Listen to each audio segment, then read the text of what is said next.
And then the other goal, purpose, was to let people know, hey, I have new music. I want to share this with you. I want to play this for you. I want to get your reactions and talk about it, and then kind of hype people up for the new album. What's sort of the India experience been like?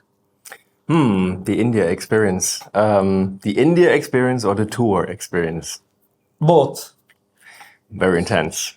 The following is a conversation with Tom Geldschlager, also known as Fountainhead, a German guitar player, producer, and engineer.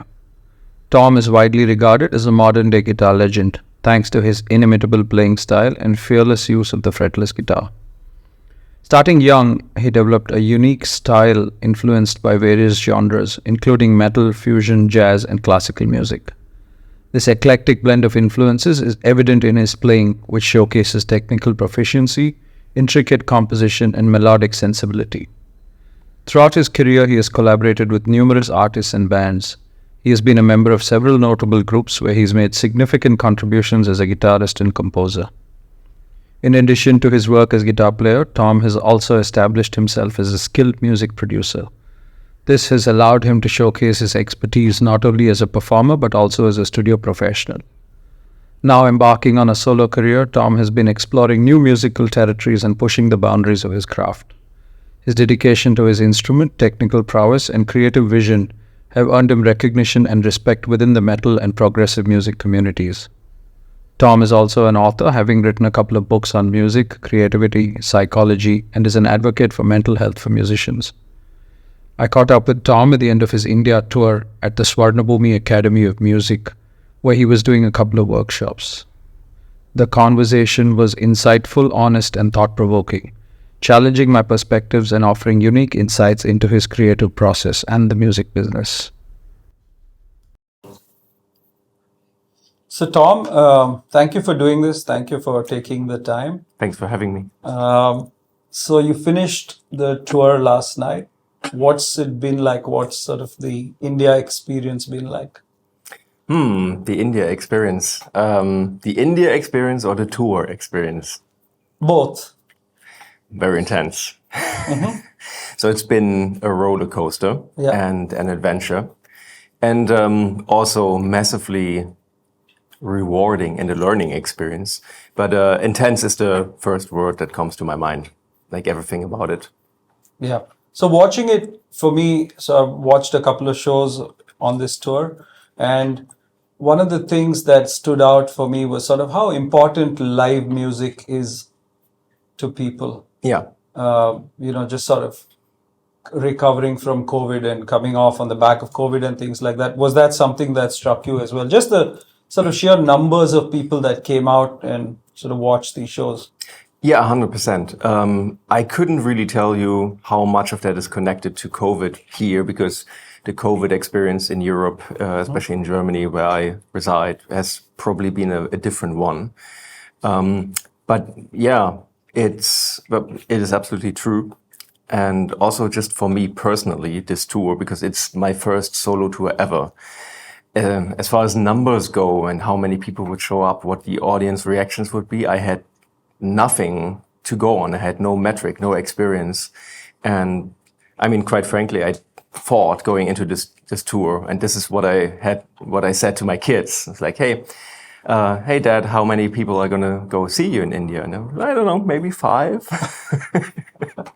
And then we had over 230 people in Bangalore, and it was mind blowing, really, and just very emotional for me to be here and to do this and have people turn out. Also, post-pandemic, even though that hasn't been on my radar, but all of those things are quite amazing to experience. Yeah, but it must be such a fantastic feeling to sort of go out on stage and to watch them react to the songs that you have written and, stuff from the past, new stuff. You've been experimenting with some new music as well, which I think has been very well received also, right? I think so, yeah.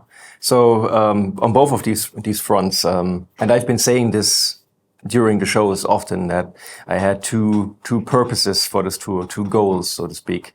One is to bring the music that I had written but have never performed in front of an audience, and that I know that now that a lot of people have been waiting for me to play and have never experienced, not with the bands that I was a part of and have written this music or performed this music for, but also not with my solo material, obviously.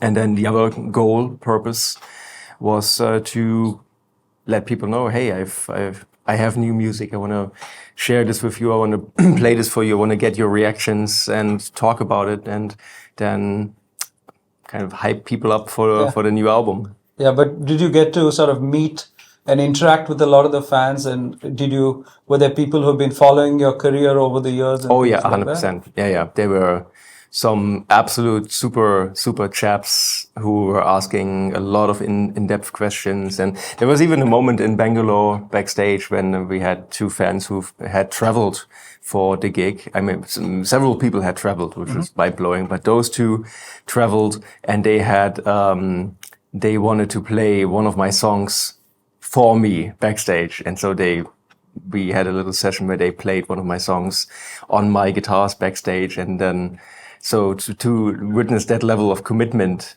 and, just intense, intense, I don't want to say love, but just intense interest into what I do is, one of the many things that I have mixed feelings about, because it is a beautiful, beautiful thing to see. And obviously gives me a lot of energy going forward, a lot of security that there is an audience, and these reactions have been fantastic. And I absolutely can plan to come back and try to do this on a higher level. But it also is very much at odds with how I experience myself and, and the objective reality in my world, if there's such a thing. So that sense of like admiration and importance is difficult. This is integral part of my tour experience.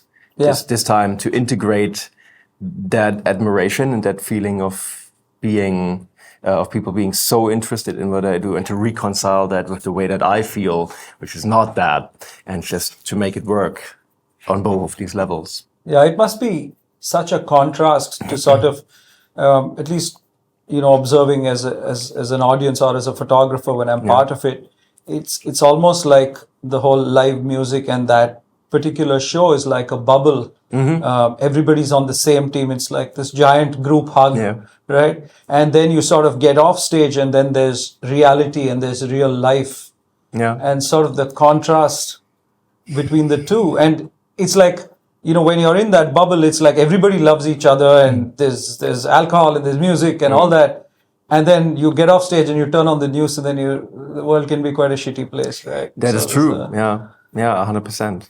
But also I think with me in particular, like the way that my career has gone and the different stations in my career, I think there has been an element of, I don't want to say toxic fandom, but let's just call it that, where in that specific scene, in the guitar scene with certain people, if you do something, let's say out of the ordinary, and I think I am providing that with the fretless guitar and the things that I've done, a lot of people won't get it, and that's fine. And then a lot of people do, and that's great. But then there will be a percentage, and that is the loudest and the hardest working online and at these shows, who are extremely obsessive with it. And it is, I've experienced that a lot, that people project their experience with your music and maybe your ability on your instrument, what you do, onto you as a person. And what I do is not who I am, and what you do is not who you are. Absolutely. And it becomes very difficult to navigate that, because if they meet you, if they see you, if you put out something new, that is what they see, and you are that person to them. And you may be in a shitty place right now. You may not be that person. You may not feel at all like that person. And I have not been feeling like that person ever, and especially not on this tour.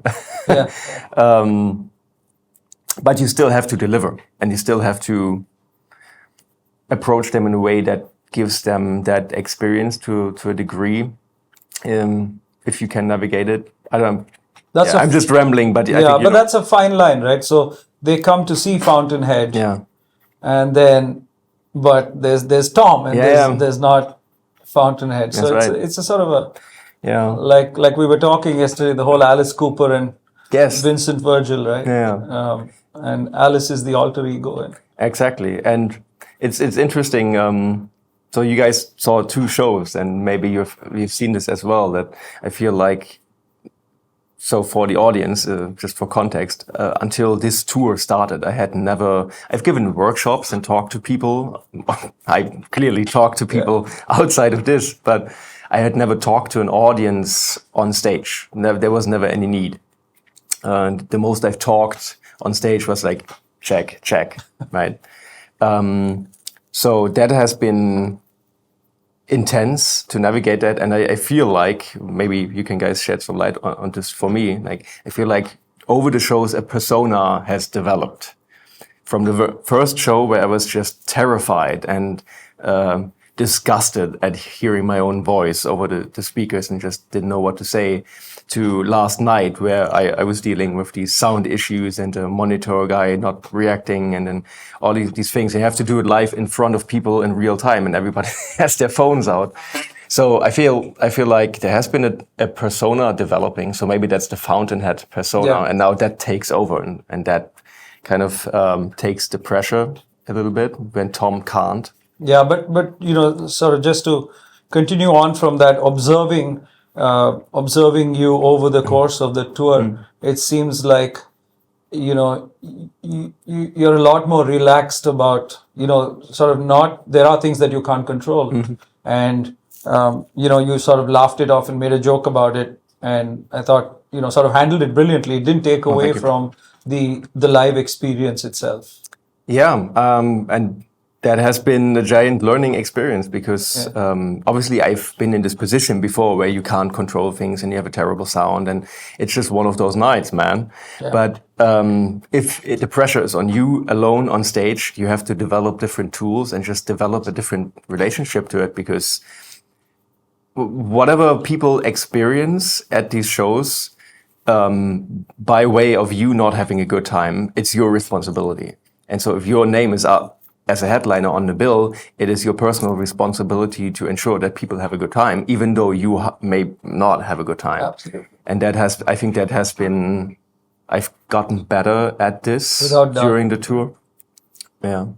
So just to sort of, move on from that, you said that this is the first time you're sort of performing alone. What's it like sort of writing? Do you find you write better or work better alone, or sort of in a band setup and environment? Do you work better there? Or is it easier to sort of put out material as a band than as an independent solo artist? That's a difficult question, because both are very different muscles, maybe, that you train. So what people know me as a solo artist, and then obviously I write alone. And people also know me from bands, and then in these bands I'll be writing with people. And I've also ghost-written for a lot of bands that people don't know about. They don't know about the material that I've been a part of that. And all of these things are, they have to be navigated. So it's like, it's not one works better than the other. It's more like, how well can you navigate your responsibility and your needs and boundaries to make the writing session effective. I think that's more what it is.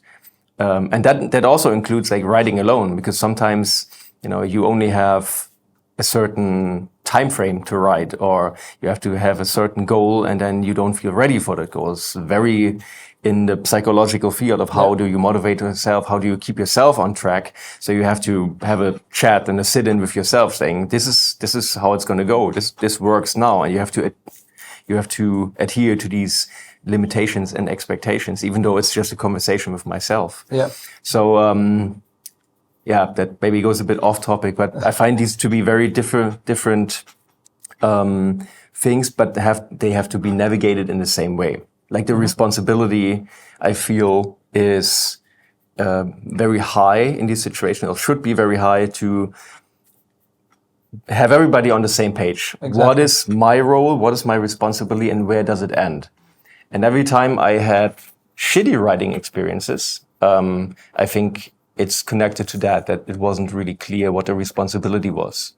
And so I hope that answers your question. Yeah, it does. No, I guess that's the freedom that sort of, being a solo artist is what maybe gives you the creative freedom to embark on a project like your new album. Yeah. That's coming out. Can you talk a little about that? Because that seems like I've heard you talk about it in the past, like a fairly ambitious sort of project. Oh, yeah, absolutely. What do you want to know?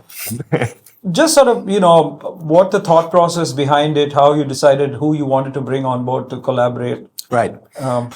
So the story is a bit complicated, but I'll try to keep it brief. So I had, I'm a bit of a conceptualist, conceptual artist sounds so pretentious, but I like to work with a concept. So I have ideas in the drawer for different projects, and I like to put limitations on things. And I had an idea for a solo album that I've wanted to pursue for a long time. And then something else. So that was like starting in the pandemic. I was like, okay, well, I really want to get on this solo album. But then something else came up, and we decided, me and another former affiliate of a certain band that I was in, starts with an O. We were doing an album together, a duet album, basically writing together, playing together, and doing, like a modern version of like a 2-guitar band in this technical death metal style that I personally hadn't revisited since that band. I've played with people and I've played on albums, but I hadn't written for that style ever since 2015.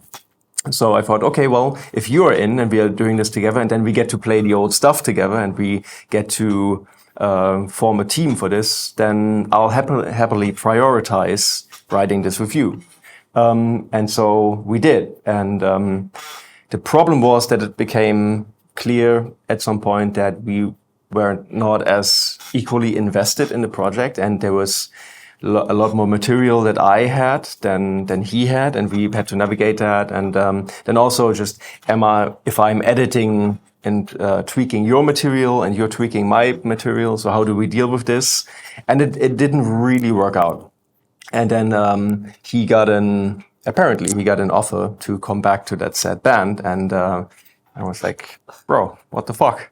So he took the material, used it for that band, but I already had eight songs in rough demo form. So I had to make the decision what to do with that. And having gone this far in the project, the logical step was to make it my own album. Yep. And to not shelve the material. Because it was going good. Like I discovered like new ideas were coming, and after such a long time, I felt like I had new things to offer to that style that maybe I wouldn't have had to offer at that time, which for me is a very important thing. Like if you're working in a certain environment, like can you bring something unique, or are you just going through the motions?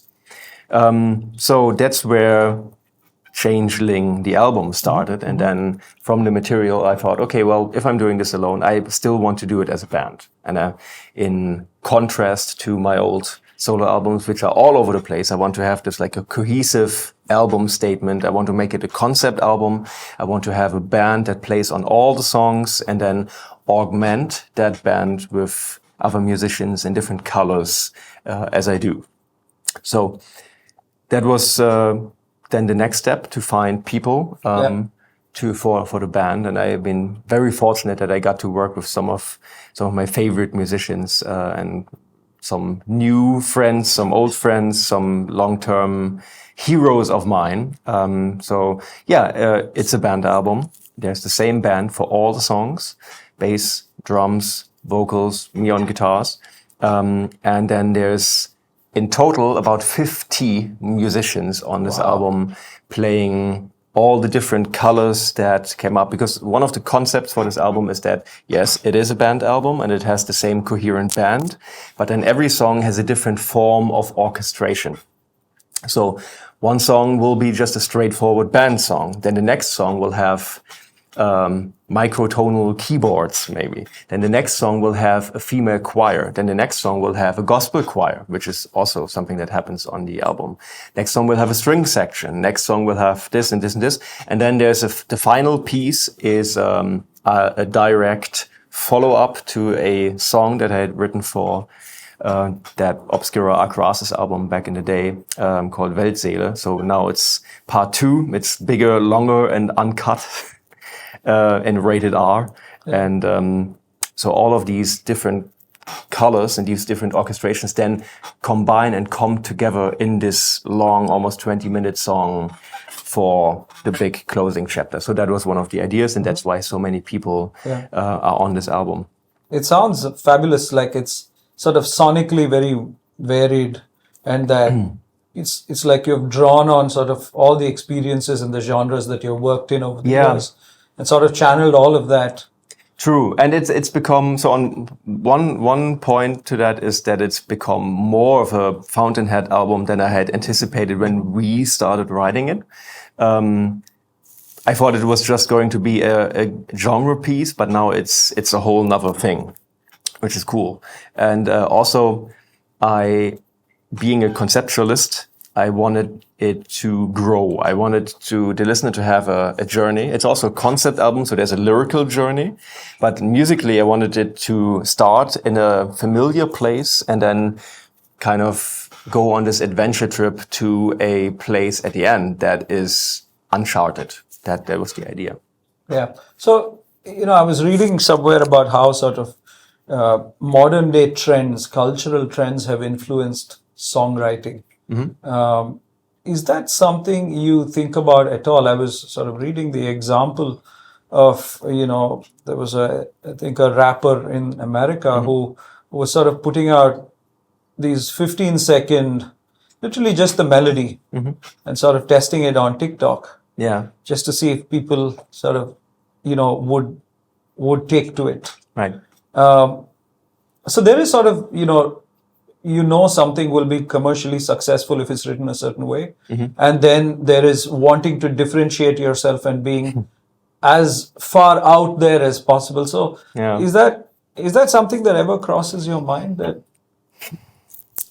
it crosses my mind a lot in a way that thankfully, I have people in my life who hype me up to what's happening, while I can just, me on my own, I can just disappear into my own arse when working on stuff. And they're always hyping me up to what's happening and new shit, which I really appreciate. And they also hold me accountable. You got to do better. You got to do this, and you got to try this, and you got to go on TikTok. And I'm like, bro, I feel so overwhelmed. Yeah. And I see all of that happening, and I would love to participate. I would love to use these trends to my advantage, because I am a self-employed musician. I got to eat. And I know that if I be better with social media, with YouTube, with promotion, all of these things, I'd be in a very different place in my life. But there's also, and there were times when I tried that and gave it a lot more attention. But there comes a time when you're like, I need to stay authentic to what is my skill set and what I'm here to do. And I accepted quite some time ago that I'm not here for that. And I can't. We've been talking about things that you can control and that things you can't control. And every time I've tried to control that, being a name on social media, try to control how people view me as a player by putting out these YouTube videos. Every time it backfired for myself, and it never got the results that I wanted, and it always stressed me out to a point where it was clear to me at some point that I'm not doing what I'm here to do. Mm-hmm. And so I don't know how to navigate that really on my own, but I just have to trust the process. Like I told you earlier, I got off YouTube and haven't produced content, which is a word I absolutely fucking loathe. It makes me want to spit on the floor, honestly. But I stopped producing content over a year ago, and I was anxious to see if that would influence the amount of work that I get, and it hasn't. Maybe it will in the future, but for some reason it hasn't, and it also it's another sign for me that I'm like, I think people feel that too. They do feel the inauthenticity. It's like people like what I do. I have something to offer, clearly. Otherwise, I wouldn't be here on a solo tour.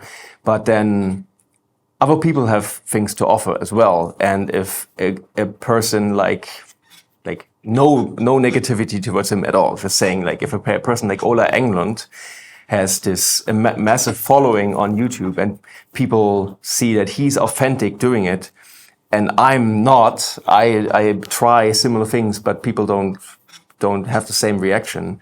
You can talk about production value, you can talk about cameras and like visual things, but just the fact that I don't care about these things, and he does, clearly puts him in a different space, and he's more authentic doing it. Now I have to ask myself, what am I good at? What am I projecting authenticity to the world in? And it's clearly not being in front of the camera, and clearly not producing content, because I hate content. Yeah. Like people feel that, and I just have to accept that they do feel it when I love making music, which I do, and just have to trust the process that it's going to be enough for them to remember who I am and come to see me if it's just music. Yeah. No, talking about that, I saw that somebody had referred to you as the Steve Vai of our generation.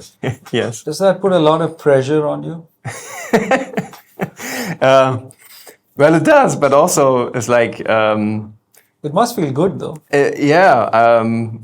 I also remember who said it, and it was a colleague of mine, and then obviously I used the quote like in bias and everything, because like this is the profound strangeness of being a musician, like that we talked about earlier. Like your internal reality is not necessarily gonna reflect the rock star adoration reality that sometimes you find yourselves in when other people talk about your work, and that's so fucking hard to navigate. Like Steve Vai of the New Millennium, like that's a great slogan. Like, hey, thumbs up. Do I feel that way? Do I even feel in the same universe as Steve Vai, who I've looked up to for my entire life? Not at all. Like not in a million years. Like I can hardly begin to go walk the path that he's walked. And like I feel that about many people, not just Steve Vai. But I want to. So the thing that you have to navigate is I want to create a similar experience for people, and I want to put myself in a similar place. So I'm a guitar player. I want to create new things on the guitar that nobody has done before, which is something that Steve Vai has been doing his career. And I want to give people the experience of coming to see me and then maybe being a little bit amazed by some things that I've worked on to do on the fretless guitar, and they're like, wow, you can do that. And then hopefully they go home and they're like inspired, and they are thinking about what else is possible. Exactly. What could they do? Which is what Steve's music and his personality has provided for me. I heard a Steve Vai album. I was blown away by what he can do that nobody else had thought of before. And I went on to try things on my own, inspired by that. And so I want to continue that lineage. Very much. But that doesn't, at the same time, that absolutely doesn't mean that you feel like you've arrived or that you can compare to that person. And I guess that's fine. That's always going to be there. Call it imposter syndrome, call it humility, call it being extremely weirded out by the strange reality, call it just being aware of all the 100,000 things that you can't do. But it is what it is, and you just have to navigate this fact that people see you as somebody who does certain things well, and in that moment doesn't recognize the things that you can't do well, while you do. You know, and you know how shitty you are. You know how much you suck, and you still have to put on the brave face and say, I guess I'll take it. Yeah. You want me to be the Steve Vai of the new millennium? I'll try my best to honor that, and probably I'll crash and burn, but it's fine. Yeah. As long as you go home having an inspiring experience. I think that's what it's about. I think the other thing about sort of Steve Vai or Joe Satriani is the sort of willingness to share their knowledge, and the sort of number of guitar players they've tutored or mentored and sort of given to sort of the world of music. I think that's the other amazing thing. But I wanted to ask a little bit about songwriting. So the nature of music in itself is changing with so much technology, right? You can layer stuff and sort of produce things till it loses its, there's a certain feel. So how do you actually sit and write songs? What is your sort of process? So another good question. Let me just get a water. It's also a well-timed question because I'm going to talk about that in the workshop later on that we're going to do. So I think my role that has... Sorry. I feel like my role as a songwriter has become over the years the role of the guy who tries to be a composer and hype people up to how they can get different results if they think as a composer and what that means. So as I become better at what I do, I want to become more of a composer, and that's my focus. So songwriting to me is something that's not really my focus. Composition is my focus. And yeah, I try to fill the shoes of a composer more and more. And we can talk about what that means specifically, but I think that's how I see it. I was just going to ask, so sort of going from songwriting, you're also a producer. And I don't think production, at least sort of, from the common man's perspective, I don't think production is really well understood. Yes. I think a lot of the great songs we've heard in the last 10, 15, 20 years, or maybe obviously even before that, is because of the production, and we sort of don't even know it. So what does that sort of mean to you? I'm glad you asked, because that's also something I'm going to be talking really about underrated, today. Right? Production is really underrated. And I feel maybe it's always been misunderstood. It's such a mystical profession, and means different things for different people.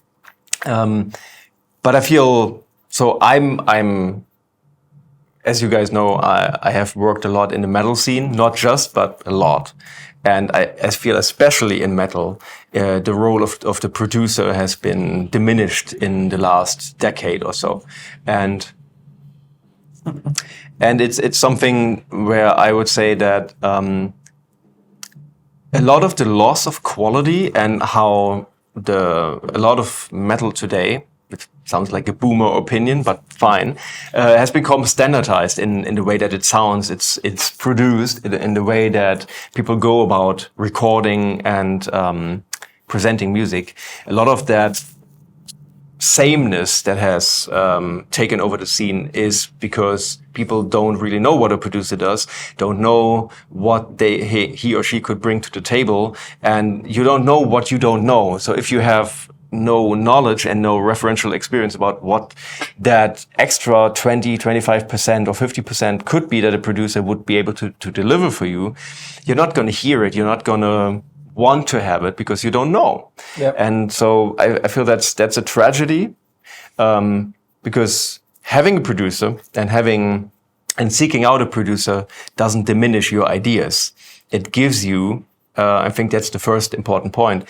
Ideally, when you work with a good producer, it gives you a team member that has invaluable skills for making your ideas a reality that you yourself don't have. It gives you outside perspective. It gives you clarity and a sense of the audience's reality that you may have lost working on these ideas isolated. So yeah, I'm a solo artist and I produce solo music, but I need a co-producer on my albums, 100%. And I always have a person with me who keeps me in check and gives me that feedback, gives me that audience perspective. And it's on a daily basis. Like, it doesn't matter how often and how much music I write as a solo artist, I still need that perspective. I get better at it, and sometimes I anticipate the feedback now, also by being a producer myself.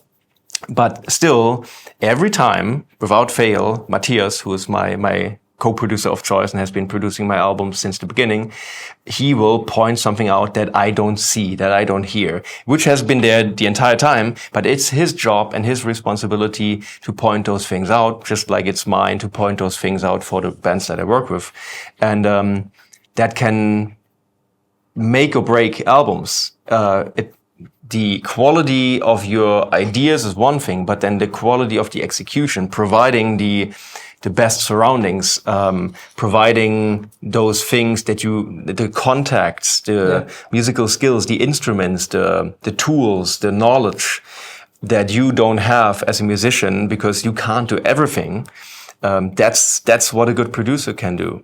And like, going further, we can also speak about personal relationships and how a good producer can make or break an album or save an album when things get tough. Like, being in the studio, I feel this is also like a thing that has been lost over the past 2 decades. Like, when I came up, I was part of the first generation that had access to home recording, and it's done a lot for me.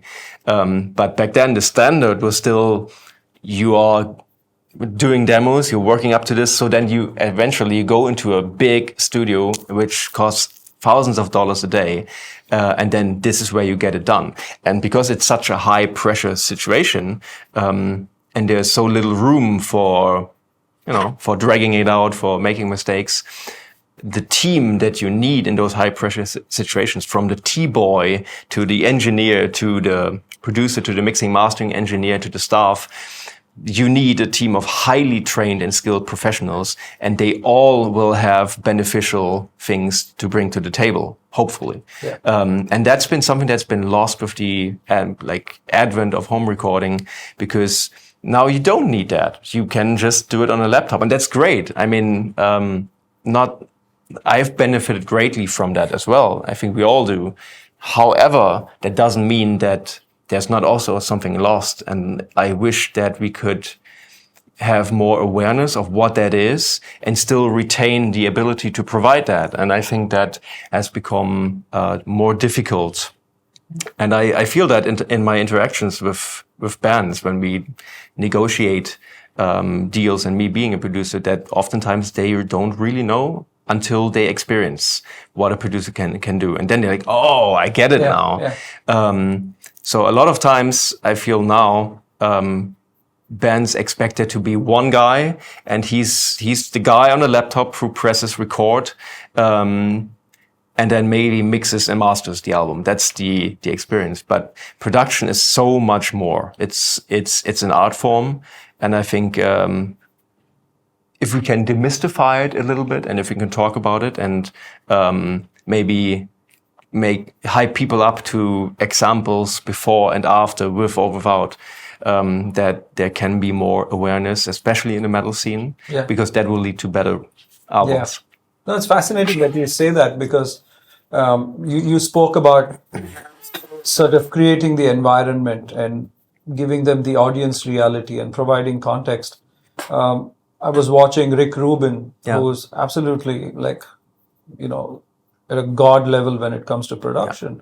And I think it was on one of the Red Hot Chili Peppers, one of their sessions during the first album. And he's just sitting there with his eyes closed and not saying anything. Mm-hmm. And I think later on somebody asked him, what was that all about? And he said, look, I don't have, I hope I'm not misquoting, but he said, I don't have much musical knowledge, but I just give the band the freedom and the space to be who they are. Yeah. That's absolutely fascinating to even think about that. It's almost like the less you do, the more value you actually add. Yes, I kind of have a problem with that statement because the fact that he's not doing anything physical or technical doesn't mean that he's not doing anything or that he's not doing much. Yeah. Because like I said, these are high pressure situations. And also people are playing together, people are writing together. There's a myriad of tension and sometimes lifetimes of conflict and of trauma and of background things in those moments that all come to a head when you're playing music together. Sometimes it's more intense, sometimes less, but just like you and I, we're sitting down to have a conversation, and you have a lifetime of experience of being you. I have a lifetime of experience of being me. And now these two things combine. Now, if we were to play music together right now, these two different timelines and like amounts of experience would come together, and sometimes some of it will maybe clash and some will merge. And if that high pressure situation is created in a studio, you gotta get it done. It costs money. You know it's going to be released. You have a big audience like the Chili Peppers have, and all the things that Rick Rubin has produced either gained a massive following or already had a massive following. So that does something to a person. That does something to a creative. Like there's different phases in an artist's career where sometimes you feel like you have everything to prove and you feel like that pressure. Sometimes you feel too much freedom and you don't know what to do.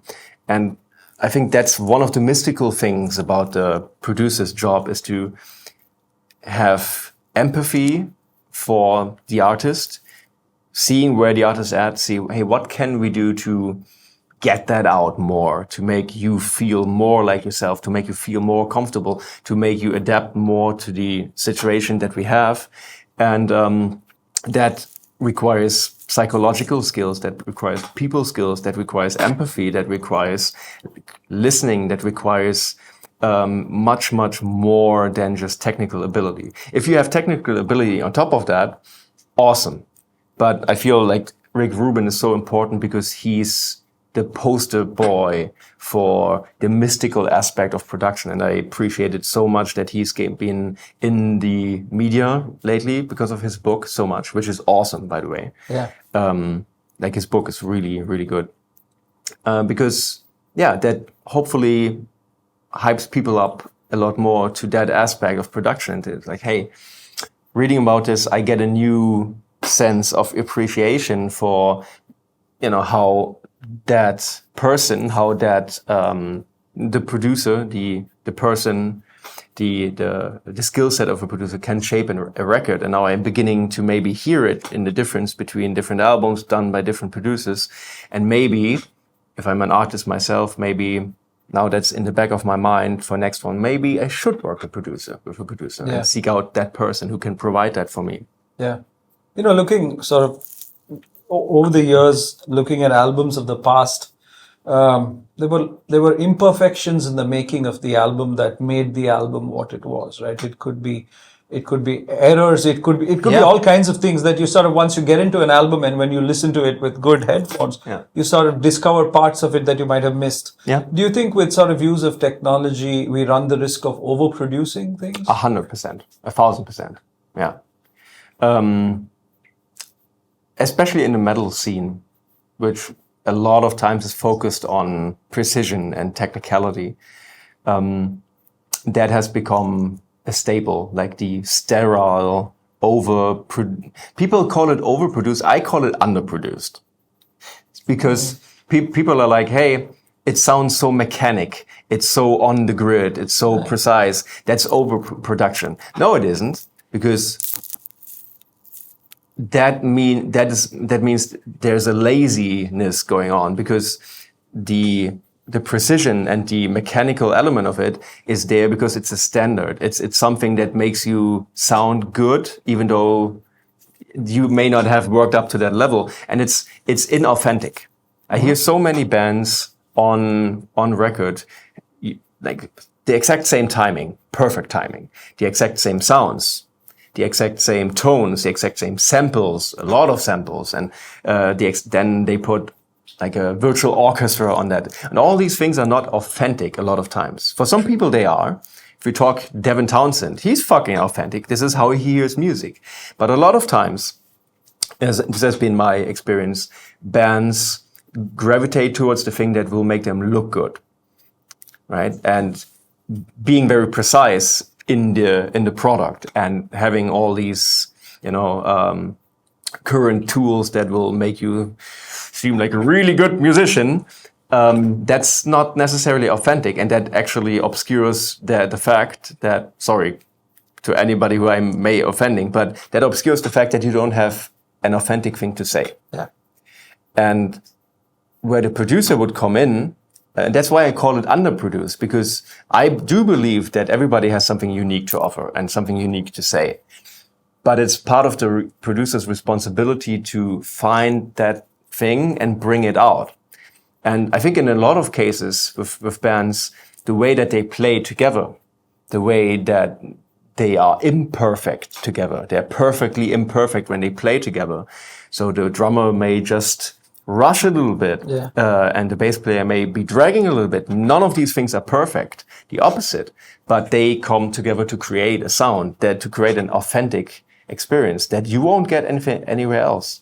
Yep. And it's like I've played with this band a while ago called Defeated Sanity. I'm also playing one of their songs on this tour, and they're extremely technical. The music is unbelievably hard to play and complicated, but it's like their music has been speaking to a lot of people in that scene for good reason, not because it's so technical, not because it's so advanced, which it is, but because the timing and how they play together, like Jacob, the bass player, will always push in the timing a little bit.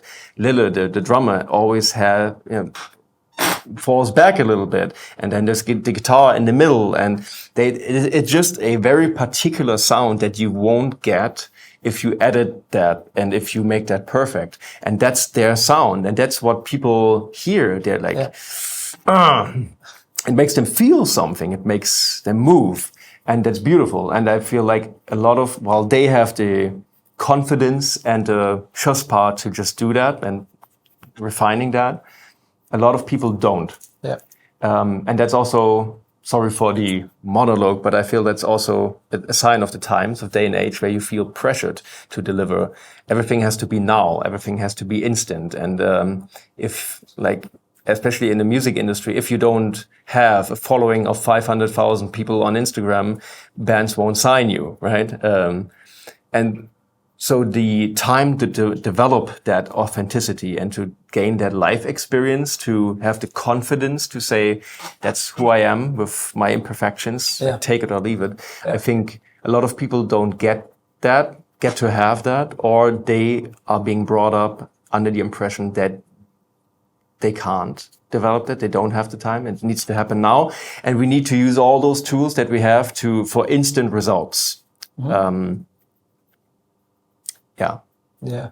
It's interesting because, thinking about the whole sort of, social media and streaming and all of that, Spotify is quite, in a sense, liberating for a consumer like me. I use it as a tool to discover new music and all of that. But for an artist, there's just so much competition, right? Yeah. So again, what we spoke about earlier, the sort of need to differentiate oneself and walk that line between what is a trend versus, being authentic to oneself. I think that's a sort of tough line to walk. Yeah. But sort of, going back to, we spoke earlier about innovating and sort of the need to stay ahead of the curve. Your sort of journey with fretless guitars, how did that come about? Because I remember as far back as I think 1984 or 85, I saw King Crimson's guitar player, I think Andrew Ballou, if I'm not mistaken. Yeah. Adrian Ballou, using a fretless guitar. So it's been around. What were you who are your... Counter question. Where exactly have you seen him use a fretless guitar? I think it was an old VHS in one of their concerts. I think, I could be wrong. Right. But I think it was one of their concerts, or maybe I've got the names mixed up. Because I don't mean to be a dick, but people, now that fretless guitar has become a thing, I see a lot of people talk about, hey, yeah, this person used it and that and blah, blah, blah. And a lot of times that's not true. That's like an urban myth. Fair enough. So I know that Adrian has experimented with fretless guitars, but being a huge King Crimson fan, I have never seen a video of him actually playing fretless guitar. I know that Steve Vai has experimented with it, and there's some little bits and pieces here, but you will never find a video of him, playing a song on fretless guitars. There's stories about Andy Summers using fretless guitars. There's all these things, and hardly any of them are true. I think even as far back as the Beatles, somebody did. Yeah. I think it's like you're saying, it's an internet thing. Yeah, and I mean true in the sense that, like people have been experimenting with this, and you have to remember that string instruments in the guitar family have been fretless for centuries. Yes, exactly. Right? Like the oud. Yeah, the violin is fretless. Yeah, but like also in the guitar family, there's the oud, which I also play, which is a fretless instrument. And here in India, there's multiple amazing instruments of that family, which are microtonal and fretless. So, but if we're talking guitar and rock guitar, it's always just been a thing that people have experimented a little tiny bit, and then to find out, it's not really convenient. And I think only in the 1990s that has changed it a little bit, and that's where I discovered it, and where I know Pat Metheny experimented with that, and he actually has songs where you really get to hear the power of a fretless nylon string acoustic guitar in that case, but also a little bit of electric. And so that was like, okay, I see. And for me personally, it was a guitar player called Bumblefoot, Ron Tal, who remains one of my favorite musicians to this day. He's just amazing. And the story with me goes that I was in my very first band, and we had a gig. And I had this Steve Vai model guitar with a whammy bar, and I was not very nice to that whammy bar. There was domestic violence between myself and that whammy bar, and it just came off on stage and just exploded into my face. And the gig was done, obviously, and I didn't have the money to just get a new one and just like have this one restored. So in my little hometown at that time, I know there was a guy who could repair guitars and just do it for cheap. So I thought, what can I do with this guitar? And my first thought was, okay, let's put in a MIDI pickup and then play flute solos. Mm-hmm. But then that ended up being too expensive. And I had just discovered Ron's music, Bumblefoot's music, and he had just started recording with fretless guitars. And so I thought, that seems cool. And it seems actually to be in my price range. So why don't I ask this person to remove the frets, put some thing on it to make it smooth, build in a cheap fixed bridge instead of the whammy bar that I just killed, and then just start messing with it. And that's how the journey started.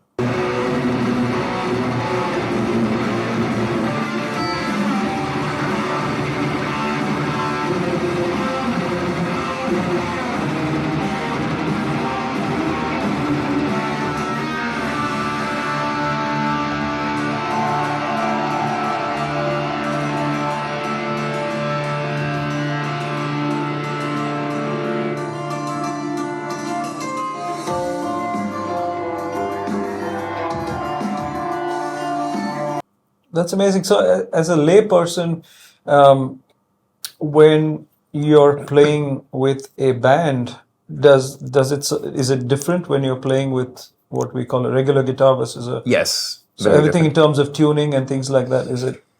So with the fretless guitar, obviously it being a fretless instrument, a microtonal instrument. Mm-hmm. So to a lay person, if on a regular guitar, if you put your finger on a certain place, there will be your note. And if the guitar is tuned correctly, then that note will be in tune.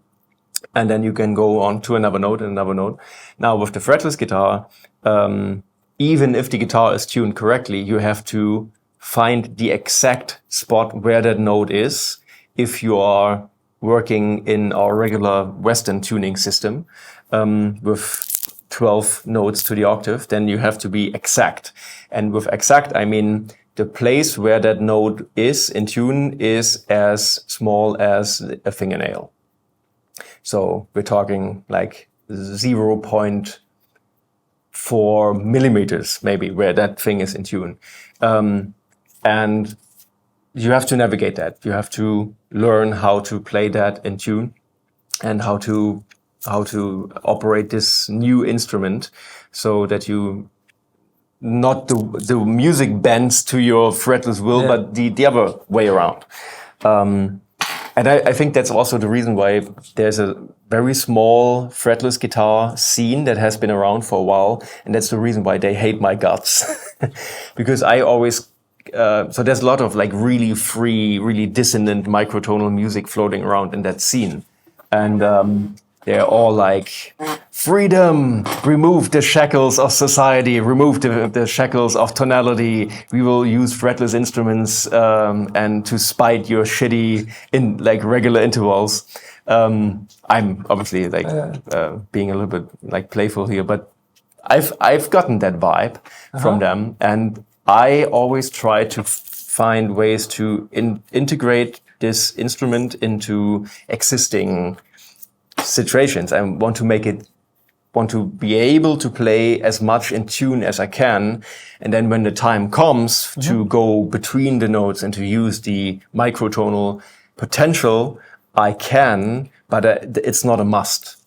And I don't want to give people this impression, oh, he's playing this fretless guitar. Okay, now here comes the weird sounding, goofy part. No, if I play a power chord, I want it to be a power chord. Yeah. I want it to sound like a power chord. Exactly, yeah. So that's always been my take on it. And so in different musical situations, then the work is a lot of times to master, like to be able to play this instrument well enough to navigate that and to make it so it can coexist with a regular tuned guitar. Yeah. You also, Tom, you also teach. Did you go to music school? Did you study music formally? I'm mostly self-taught, with a few exceptions. So I started playing nylon string classical guitar with a teacher, learning positions and posture and proper classical technique, which has been very, very helpful and influential on the way I play. And then on guitar, I am mainly self-taught with a few lessons from one or two people here and there, picking up things.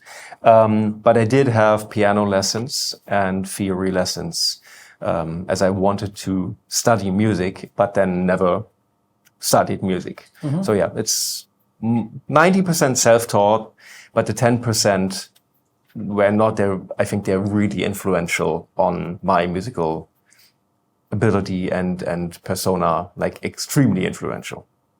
Because, the landscape today, there's lots of people on YouTube, there's all kinds of hacks to learn things.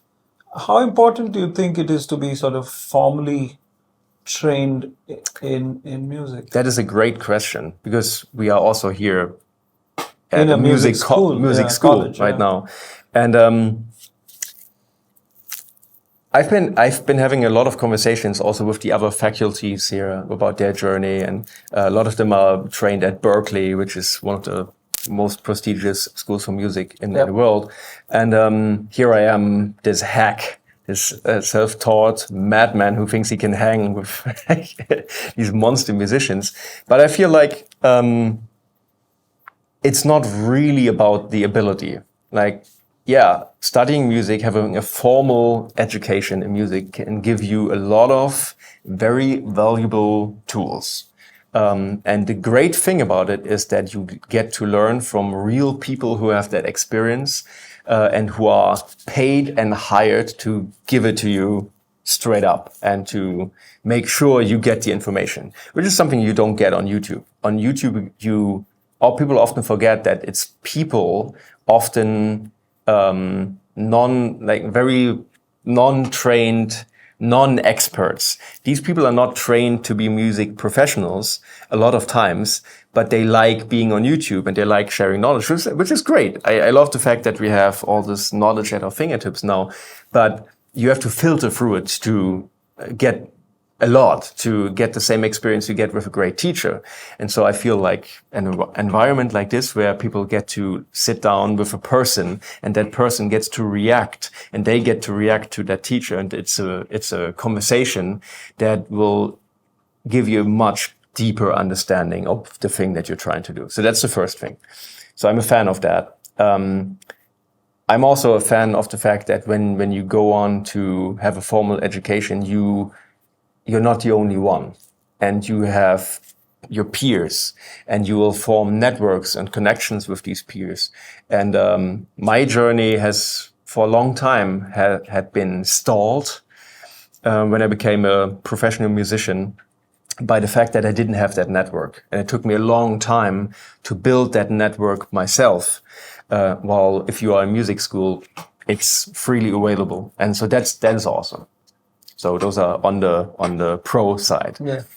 On the con side, I feel like I'm a huge proponent for naivete. I think that we need people and we need musicians to be naive, to not know where the limit is, to not know where the standard is, to not know what the expectation is, because then you get to create things from a mindset where it is really about the creation and about the authenticity. And a lot of the greatest musical minds that we all know about have been very naive in that way, and their music wouldn't be the same, and their emotional impact of the music wouldn't be the same if they had a more formal background. And I think that it's very easy to untrain that awesome naivete, to untrain that playfulness. It's kind of like a child's mentality. It's like if you give a child a batch of toys and give it no context, it will create something. It will play with the toys. It will rearrange these parts in an unexpected way and just marvel at the thing that you can do. And that's beautiful. And if you know what you can do, if you know what you're expected to do, if you know what everybody else has been doing, that influences your freedom, your ability to freely create and to fully express yourself. And the more fully, I personally think, the more fully you get to express yourself, the more emotional resonance your music will have. Yeah. And so I think that music schools are great, but only to the point where they don't put you in that box too early. Yeah. Yeah. Yeah. I think there's a case to be made, like you're saying, maybe formal education does stifle creativity. It can. Yeah. I wouldn't say it does, because there's also cases where that's not the case. But I think that if you think about going on to study music, that should be a conversation to be had. What is it that you want to do? Because I wanted to study jazz initially, and I trained for the, well, how do you call it? The entrance auditions. Yeah. And so there I was this long-haired kid in a Cannibal Corpse t-shirt, wearing a fretless guitar. And I remember playing a fretless drum and bass version of Blue Bossa at my auditions. And I got fucking annihilated, man. There were some people in these auditions that I really looked up to, like serious musicians and teachers. They hated my guts. And the feedback that I got was like, what are you trying to do here? What do you want to do? Why are you here? And my answer was, well, I want to learn the skills. I want to become as good as you are. And their reply was, well, but you are coming here with like fully formed ideas and you want to study jazz, but you're not playing jazz. You clearly don't look like you want to study jazz. You let everybody know in your playing, in your appearance, like you're here to do your own thing. So why do you think that would be a good combination? You will be giving everybody a hard time, the teachers, yourself, the music. And I got very upset and depressed by that feedback for a long time at that point in my life. But now I really get it. And it's like, yeah, you have to be a certain type, and you have to have certain expectations that line up with the formal education for that to be a good experience. Because if you are going in like I did, I just want to do my own thing, I just want to explore my music and I want to learn the tools, then it may be a better way to learn the tools along the way in your own research, instead of adhering to a curriculum that people have designed for a very specific outcome, which is to play Correct. a certain style and be able to work in a certain business. And you have to know what it is that you want to do. And if you mix those two up, like I almost did, so thanks to the jazz teachers that prevented me with their tough love from, I would have been so miserable. It would have been a disaster. Because I never wanted to play jazz. Yeah. Right? So. Yeah, that's so interesting. I think the other thing that people, I don't know if people know or don't know about you, we spoke earlier about empathy and psychology and things like that, is that you've also written a couple of books. Yes, yeah. And I've been working on a book about the psychology of musicians for a long time. And one of my own struggles with that is that I have all these thoughts and this research and these experiences with mental health in the musicians field, and I coach people through tough times and struggles with their mental and emotional health. But then I also have my own struggles, and one of those struggles is I never feel good enough, and I haven't felt good enough to release the book. So I've done books on creativity, and I plan to release more, and I plan to get myself to a state where I feel good enough about releasing this material, because I feel it's a very potentially impactful topic. But there's also responsibility. It's like with great power comes great responsibility. So I'm not saying I have great power, but I have amassed You have a platform. You have a platform. Yeah. I have a platform, and I have amassed experience and experiential knowledge about these things over the years, over my career. And I feel that this can be very impactful, and I have to treat it with the utmost respect. And because of that amount of information, if I don't present it the right way, if I don't talk in the correct way, if I don't give the correct conclusions, it could impact people's lives negatively. And I'd rather not put it out until I feel ready about it. But if I do feel ready about the way that I present this information, I think that it is something that people can benefit from. Yeah. Because people, in music, people talk not enough about their emotional and mental health. Yeah, until you sort of read about, because you spoke earlier about being empathetic, and I think as an audience, I think the audience also needs to learn to be empathetic towards the artist that's on stage, and across the board, all kinds, whether it's photographers like us, being careful about not jumping on stage because the stage is the artist's stage, or if it's the audience sticking cell phones in people's faces. I think sort of empathy, it's both ways. The artist, as much as it's the artist and the management's responsibility to be empathetic towards the artist, I think the fans owe that to the artist as well. I feel like, thank you for saying that, because a lot of times I wish there to be more empathy also in this direction from the fans to the artist.